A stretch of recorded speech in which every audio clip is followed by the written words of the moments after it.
Hello everyone, I'm meteorologist Charlie Ironmonger. Thank you so much for joining me today for your 10 a.m. news and weather update from the First Alert Desk. Now we've got news out of Duplin County where a man is now being charged with several drug distribution charges. Duplin County Sheriff's Office arrested 52-year-old Nathan Cotton on February 12th.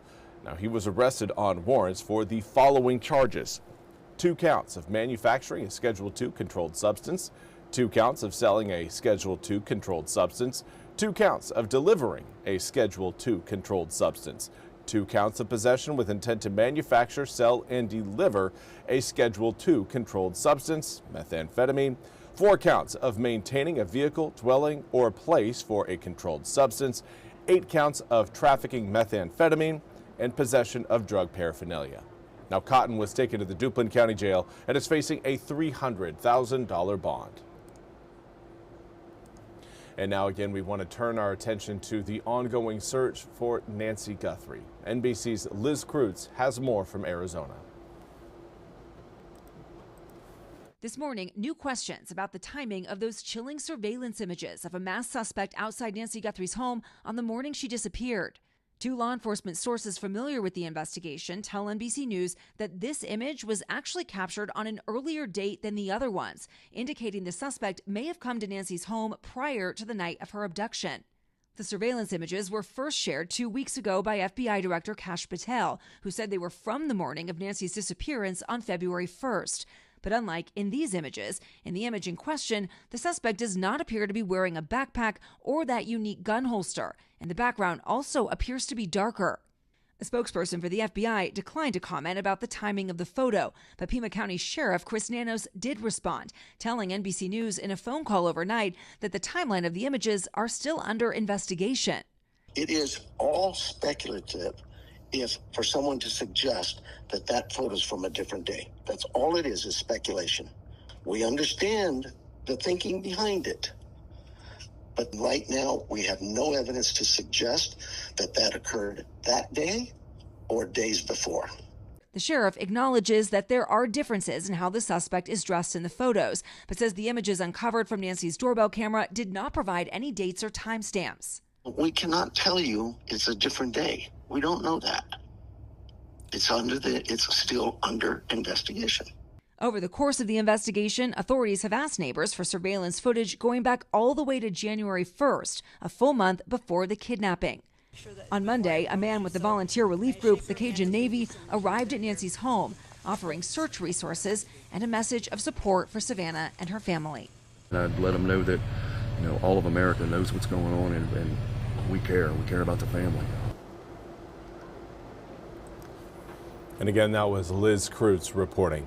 We now turn to your weather forecasts and looking at beautiful skies today, but the temperatures are not going to respond to the sunshine we are going to see, at least not today. Northwesterly winds are going to prove to be a little bit too strong, and we'll end up keeping our air temperatures about 10 to 15 degrees cooler than average as we head through this afternoon.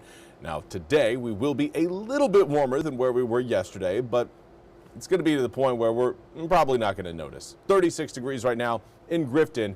It feels like 28. So if you're heading out the door, make sure you've got a jacket on to stay bundled up, because that feels like temperature right now, 28 degrees. That's got a bite to it. Let's take a look at what else we've got going on across the east. Most of us are seeing air temperatures in the mid to upper 30s. Greenville right now, one of the lone spots, still hanging on to the low 30s. But moving forward through the day, northwesterly winds will lighten up a little bit more, but should hold at about a 5 to 10 mile per hour clip later on this afternoon.